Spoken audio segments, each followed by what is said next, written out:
Alright, J.F.K. assassination 50th anniversary.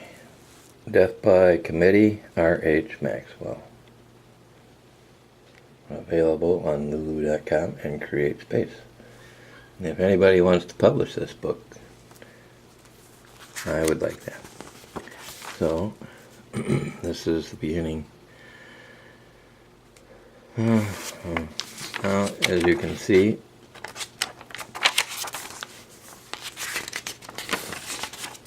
on November 22nd, 1963, at 12:30, President John Kennedy was riding in a motorcade on Elm Street at Dealey Plaza through Dallas, Texas, when he was shot in the head and killed. Governor John Connally was also wounded by gunfire.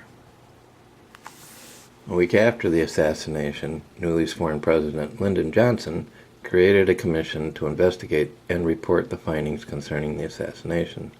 This commission was headed by the Chief Justice of the United States Supreme Court, Earl Warren, and has since been referred to as the Warren Report. At some point, it looks like they decided that Lee Harvey Oswald was the lone assassin, and they did everything they could to prove it with no trace to anyone else instead of trying to continue to find the truth, which was easily obtainable. Their investigative methods were okay, but their analysis and conclusions were not based on the evidence and is erroneous. This can easily be proven by their own findings, as the enclosed will show. And there's a picture of all them guys that are all now dead. The general consensus is that there was 3 shots fired. The time frames indicated by the Warren Report are erroneous and not considered in this writing. When the evidence is analyzed and interpreted correctly, the 3 shots that were referenced by the witnesses occurred at or about frames 207, 285, and 313. There's little dispute that JFK was hit by shots near frame 207 and at frame 313. The proof for a shot near frame 285 is determined by the Maxwell Report. Herein. There's a picture of John Kennedy. That's the guy that got shot. Poor guy. Everybody thought he was a good president, too. So, this is the report of findings and conclusions concerning the assassination of President John F. Kennedy at Dealey Plaza in Dallas, Texas, November 22nd, 1963. Specifically finding facts and making conclusions concerning shots fired during the assassination. Preface just shows the plaza, what I'm writing it, stuff like that. Alright. Shots. There's always been confusion about the shots fired that day. What is widely accepted is that there was a shot that hit the president around Zapruder film frame 210, and the fatal headshot occurred around frame 313. These 2 shots are most commonly referred to by most witnesses as the first and third shots, with the total shots being fired as 3 with 1 shot in between. There have been many possibilities examined for additional shots, and the Warren Report does not have this same scenario, but it is what was reported by most witnesses, especially those most closely involved, and it is how the shots will be referred to in this report. Shot 1 is at frame 207.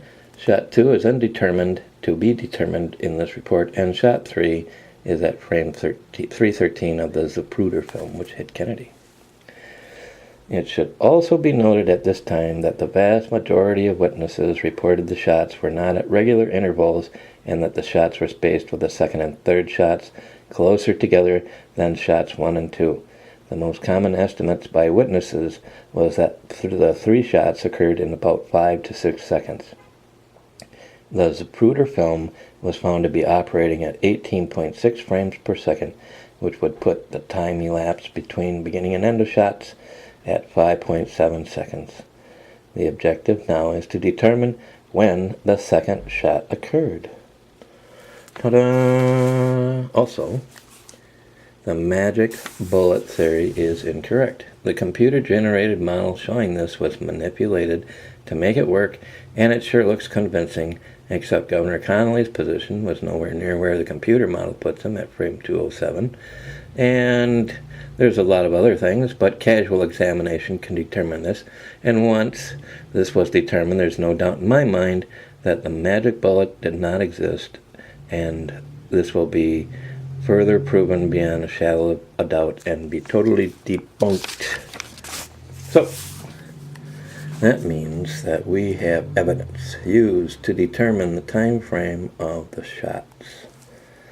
Testimony of Governor John Connolly, photograph of A.P. Alton's, the Zapruder film, and a lot of other good stuff. We're going to start with the testimony of John Connolly. He said to the Warren Commission that it could not have been the first shot because I heard the sound of the shot. After I heard that shot, I had time to turn to my right and started to turn to my left before I felt anything. It is not conceivable to me that I could have been hit by the first bullet, and then I felt the blow from something that was obviously a bullet, which I assume was a bullet, and I never heard the second shot. I think I heard the first and third shots. And Nellie, she stated, she said he turned to his right to see the president, but he couldn't see him, so he turned to his left. On the way back, about midway, he was shot with a second shot. Now, over the years, they did interviews, 5, 6 interviews, and every time they were very specifically the same and emphatic about it. And in order for the Warren report to have any validity, they had to call them liars. But that's okay, because maybe you just got shot and didn't realize it for about 3 seconds, right? But John and Nellie believed this to their grave. And now to cement the deal on this John Connolly testimony, I'm going to just show you a piece of one of his things that he did. Wherever the arrow. I heard this shot. Oh, yeah. And I say shot because I immediately thought it was a shot. I immediately thought it was a rifle shot. Fear just swept through me, and I turned, thinking that the shot had come from back over my right shoulder. So I turned, and I obviously saw nothing but a tremendous crowd of people from where we had just come. And I saw nothing unusual, nothing out of the way, except people also had startled looks on their faces. They were turning, they were looking, and I didn't catch him in the corner of my eye. So I was in the process of turning to my left, and that's when I felt the impact of the bullet that hit me. Went in my back shoulder and came out my chest right here. I felt as if someone had just hit me in the back, a sharp blow with a doubled up fist. It more or less knocked me over, at least enough to where I looked down, and of course I was 291. I was covered with blood, and frankly thought that I had been fatally hit. I never lost consciousness, and I was lying there and heard the third shot. I heard the third shot very distinctly. Frame 313. I heard it hit. I assumed that it hit the president. It obviously did. The evidence was splattered all over the car, and